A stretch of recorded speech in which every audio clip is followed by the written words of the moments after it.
Brown. Michael, you've got a lot of perspective on that. Don't get mad at me. I'm looking at your face. You're too angry already. Let's enjoy this. Me? What did you learn? No, yeah, because you Chris, took. I'm not going to show the tape again. I'm not showing the tape again. I'm not showing the tape. Nice work, Brownie, and all that, because it was ridiculous. But don't you think, you're a political expert now, you're on the radio, don't you think if the President George W. Bush, had gotten out of that plane, handed out water bottles down there to those poor folks in the sun, it would have made him a really popular figure? I don't know why he didn't do it. And Chris, it's more important than making him a popular figure.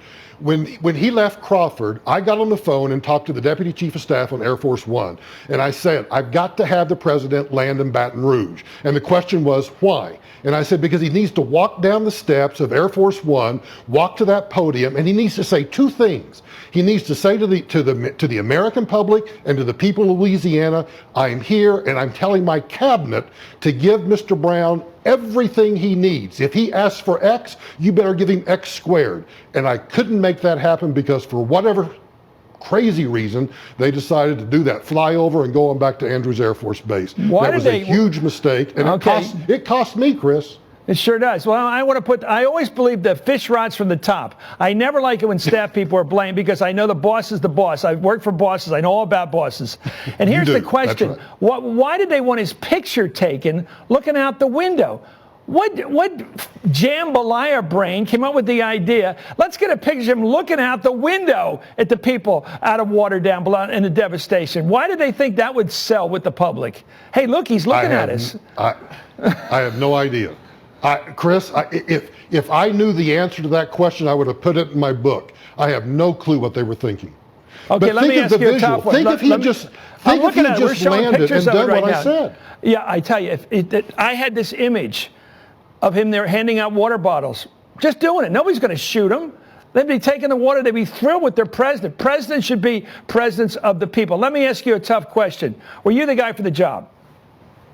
Yes, absolutely. Chris, I had handled 160 presidentially declared disasters.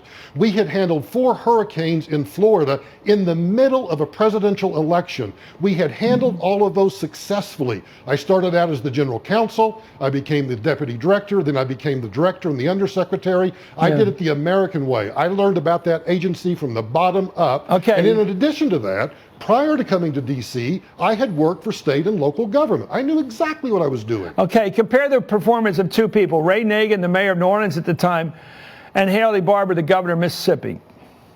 Night and day, and I'll tell you why. And it always bugs me when people ask me this question, but here's the difference. That's why I asked Haley Barbour, well, the reason I hate it is because people will say, I'm going to say what I just am about to say because Haley is a Republican. It has nothing to do with Haley Barbour being a Republican. But Haley is a leader. He knew. In fact, I flew into Gulfport and I sat with Haley across a conference table and we sat down and we decided, what do you need? What do you not need? What needs fixing? How do we fix it?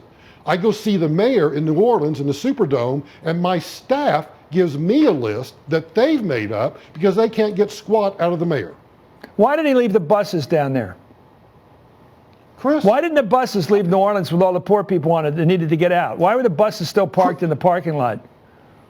I told on those situation calls that we do prior to me actually going to Baton Rouge, I say I've got every major American airline, I've got Amtrak, I've got the Greyhound bus company, and you've got buses. We need to use those for you to evacuate your city. I can't get in his head. I don't know why they dallied, but they did, and it cost people's lives, Chris. Thank you so much. It's great to have you on, Michael frankly, Brown. I'm still angry about it. Well, good luck to your broadcasting career. Well, I'll go on your show sometime. You can beat me up. Anyway, up next, we go live to I'm just kidding. We'll go live to Massachusetts. We wait Donald Trump's press conference.